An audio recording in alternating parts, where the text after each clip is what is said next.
Over the past 18 months or so, I've given my opinions on some of the less aesthetically pleasing aircraft from various countries, which has sparked some fiery debates and some passionate defences. Look no further than the fairy gannet. But, during this time, many of you have also asked, what about the good aircraft? What about the eye candy? What about the ones that make you stand still and stare and suddenly you're a 10-year-old child at an airshow for the first time? Well, today I'm going to be shifting course, and we're going to begin to explore some of the best looking aircraft ever made. And by way of an apology to fairy gannet enthusiasts, we're going to start by looking at some of the best looking aircraft produced by Britain. Now, to say this is a broad category would be an understatement, and narrowing down my top 10 choices was not exactly easy. And I'm sure my selection of beautiful aircraft will be as equally controversial as my selection of ugly aircraft, but beauty is in the eye of the beholder after all. However, to keep things varied and somewhat fair, I've done my best to include aircraft from all eras and from various types. And today's selection includes aircraft of fairly modern origins, and some with a vintage dating all the way back to the days of the First World War. Now, speaking of the First World War, today's video is kindly sponsored by Supremacy 1914. Supremacy 1914 is a free-to-play online PvP strategy game, where you get to choose a real country to lead during the tumultuous time of the First World War. It has a vast sense of scope, letting you fight with up to 500 other players in real time in epic battles that can take weeks to complete, much like a real-life campaign. But it's not just about brute force, it's about your strategic mindset. Whether you're deploying cavalry, tanks, or planes, every decision could turn the tide of war. Forge alliances, or declare war on your neighbours to expand your empire. The choice is yours, and every strategy will lead to a unique outcome. Now, what I personally like about this game is the long-term strategy aspect. It's not just about the short battles that you fight over a couple of hours, but also the diplomatic relationships you build with other players, and the complex strategies and larger battles you devise and fight over days and weeks. And the best part is that you can play with the same account on both PC and mobile, making it easy to manage your empire wherever you go. So to sign up for free, click on the link in the description below, and in doing so today, you will get an added bonus. You'll get 15,000 gold and 1 month of premium subscription for free. But this offer is only available for the next 30 days, so take advantage of it whilst it lasts. Once again, thank you to Supremacy 1914 for sponsoring today's video. And now, let's look at some truly beautiful British aircraft. Coming in at number 10, we have the Sopwith Snipe, one of the prettiest biplane fighters from the First World War. Well, I say that, but it barely entered service before the war ended. Nevertheless, it was still a very pretty machine. Designed as a replacement for the venerable Sopwith Camel, the Snipe was designed to provide better performance at high altitudes, improved pilot visibility, and greater physical endurance. Unlike many biplane fighters, which sometimes looked clunky, rough, or straight up ill-proportioned, the Snipe was sleek and aggressive. It did away with the slab-sided fuselage found on most aircraft of its day, and instead had a smooth circular cross-section that blended seamlessly with the engine's cowling. This, combined with a pair of swept-back staggered wings, neither too large nor too small, gave the Snipe almost perfect proportions. Entering service in August 1918, it didn't have much time to prove its worth. But despite this, the Snipe did prove to be a worthy successor to the Sopwith Camel. It was highly maneuverable, performed excellently at high altitudes, and displayed a remarkable ability to absorb punishment. Owing to this brief but excellent performance, it became the primary fighter for the newly formed RAF in the post-war period, remaining in active military service until the mid-1920s. Cruising in at number 9, we have the Vickers VC-10. A lot of people say that the de Havilland Comet was the prettiest of Britain's early jet airliners, and that's fair enough, the Comet does look very nice. But for me, I much prefer the longer, sleeker, slightly more aggressive looking VC-10. Developed by Vickers Armstrong in the late 1950s, it was designed to operate from airports along the old Empire air routes. These were often hot, remote locations with moderately short runways in Africa, Asia, and South America. And because of this, the VC-10 needed a lot of power to get off the ground quickly. That is why it has the distinction of being only one of 2 passenger transports to use 4 rear-mounted engines. These were Rolls-Royce Conways, which were the first turbofan jet engines to enter service. Not only did these provide better fuel efficiency than turbojets, but they were also quieter. Because of this, the VC-10 soon earned itself an excellent reputation for passenger comfort. But despite this and its advanced design and excellent performance, it was not a commercial success. New airports with longer runways were rapidly being built all over the world, and the need to operate from older, shorter runways rapidly diminished.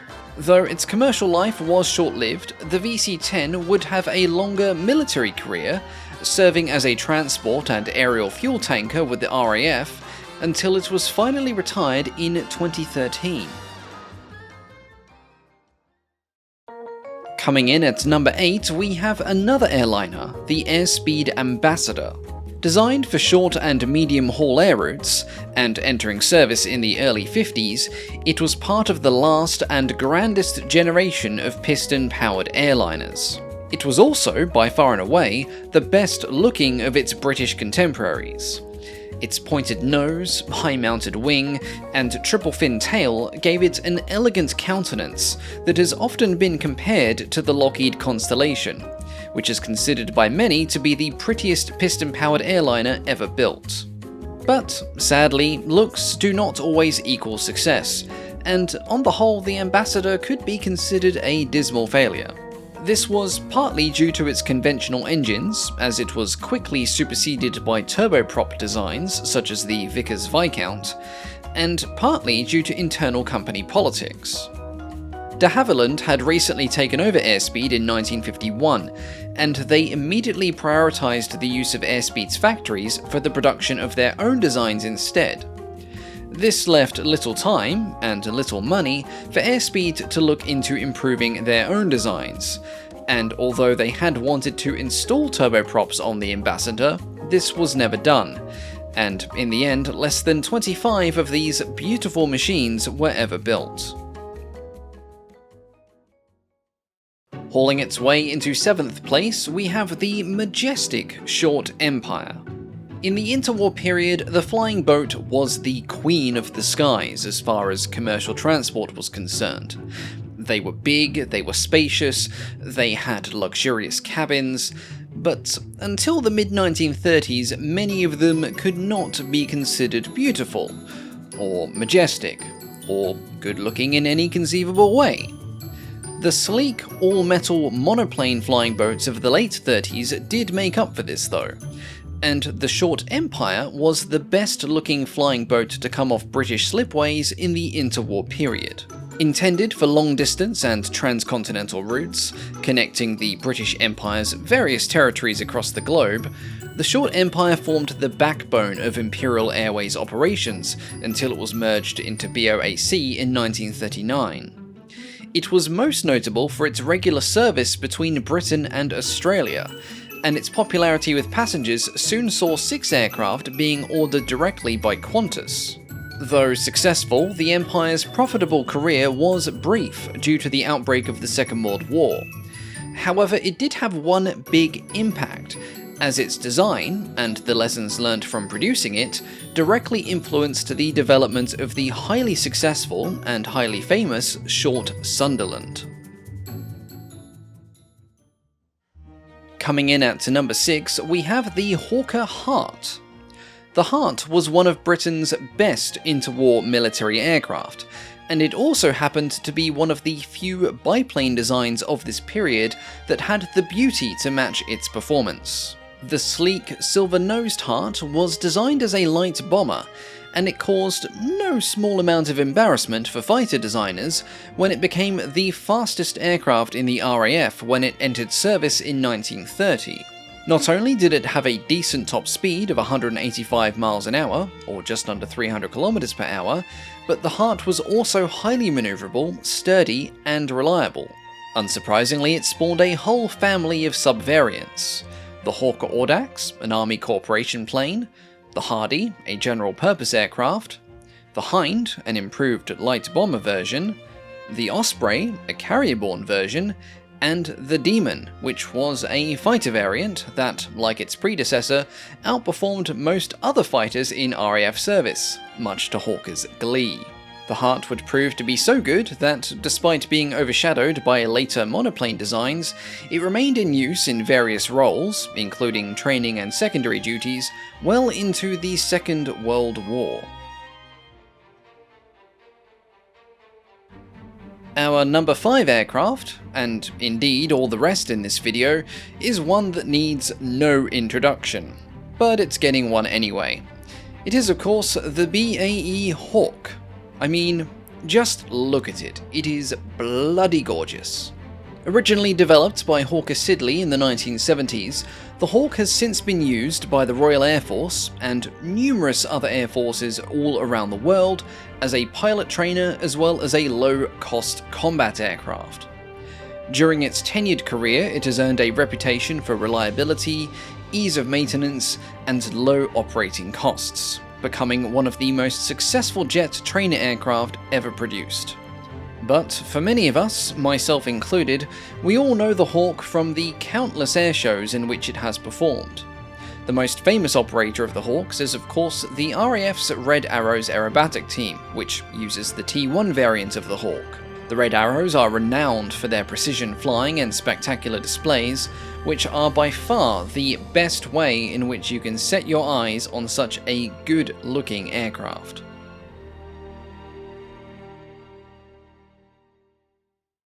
Now, the final 4 aircraft of this video are in no particular order, as, in a perfect world, I would rank them all as number 1. So, at number 4, and this will come as no surprise to anyone, which is why I'm getting it out of the way first, we have the Supermarine Spitfire. The brainchild of R.J. Mitchell, who died barely a year after it first flew, the Spitfire was one of the most successful and most beautiful aircraft of the piston engine era. It would be the only British fighter to see continual production throughout the entirety of the Second World War, and over 20,000 of these magnificent machines would eventually be built. Powered initially by the Rolls-Royce Merlin engine, and later the Griffon, the Spitfire entered service in 1938, and quickly became a symbol of British air power. The Spitfire was integral to Britain's air defence during the war, playing a key role in the Battle of Britain, and it served in every major theatre, filling the role of fighter, interceptor, photo reconnaissance platform, and even as a fighter bomber. Not only was it an excellent performer, but its roaring Merlin engine and the Griffon that followed it, combined with the elliptical wings, made it instantly recognisable wherever it went. Now, at number 3, the other piston-powered beauty may cause a bit of debate, but here it is. We have the de Havilland Hornet. What? The Hornet? Not the de Havilland Mosquito? Rex, how dare you? I know. I can already hear the sound of angry keystrokes, but that is my decision. I think the Hornet looks better. I think its proportions are nicer, and its tail surfaces don't look like the result of a clipping error in AutoCAD. Following the success of their wooden wonder, the multi-role Mosquito, de Havilland began a private venture to develop a long-range fighter aircraft for the Pacific Theatre. They needed something with long range, good high-altitude performance, and the fastest top speed possible.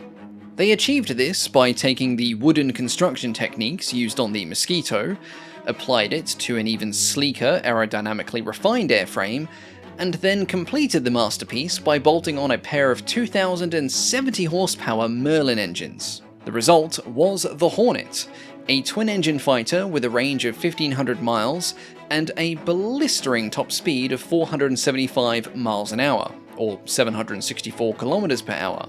Not only was it fast, not only did it look good, but it handled like a dream.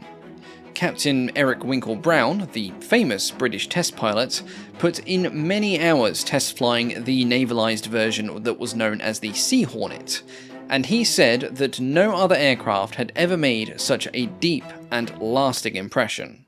Not only was it a fantastic fighter that never really got the credit it deserved, but it looked absolutely gorgeous.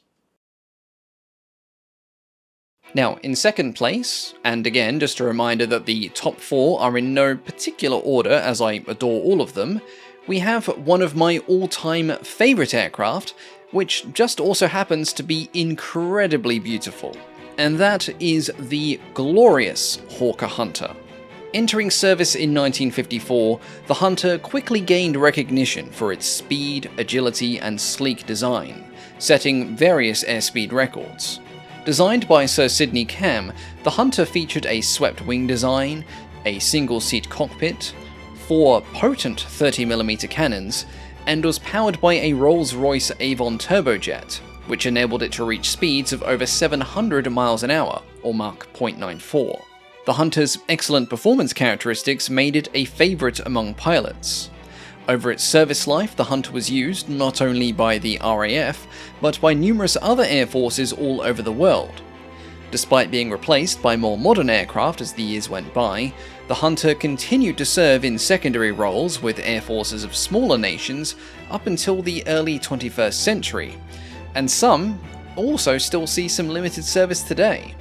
In my humble opinion, it is the quintessential example of an old-school jet fighter. And to top it off, not only did it look absolutely amazing, being a popular sight at air shows, but it sounded spectacular. The Hunter had been famous for producing something called the Blue Note, a sort of whistling howl, and this was caused by the slipstream passing over the gun ports, and this has made it a fan favourite at various air shows all over the world ever since it first took to the air. And now, speaking of aircraft that sound cool, and many of you can probably guess what I'm going to be saying here, at number 1 we have what is my own personal choice, so feel free to disagree with me on this choice, as of course beauty is in the eye of the beholder, and for this beholder, the best looking British aircraft ever made is the Avro Vulcan. The Spitfire, the Hornet, and the Hunter are all incredibly beautiful machines. But the Avro Vulcan is an aircraft that is as beautiful as it was imposing. When this thing first flew in the early 50s, its huge delta wing profile made it look like something from the pages of science fiction. The Vulcan was the most advanced strategic bomber ever developed by the British aero industry, and it formed the backbone of Britain's nuclear deterrent force in the early decades of the Cold War. Affectionately nicknamed the Tin Triangle, owing to the shape of the early prototypes, the Vulcan would captivate the hearts and minds of the British public, becoming the ultimate display of air power and aerial beauty. However, for many people who would see the Vulcan fly, be it operationally or its aerial displays, it was not the Vulcan's looks that turned their heads. Instead, it was the deep, spine-tingling howl of its engines.